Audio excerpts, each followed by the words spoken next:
Selam arkadaşlar, kanalımıza hoş geldiniz. Bugün Hande Erçel'in dünya çapındaki popülerliğinden bahsedeceğim. 2020 yılında yayınlanan Sen Çal Kapımı dizisi Hande Erçel'in kariyerini yeni bir zirveye oldu. Dizide Eda Yıldız karakterini canlandırdı ve bu rol milyonlarca izleyici tarafından sevildi.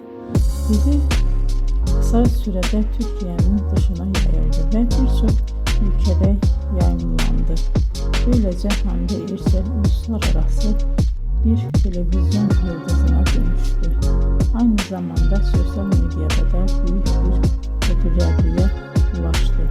Instagram'da milyonlarca takipçisi bulunuyor ve dünyanın en çok takip edilen Türk oyuncularından biri olarak biliniyor.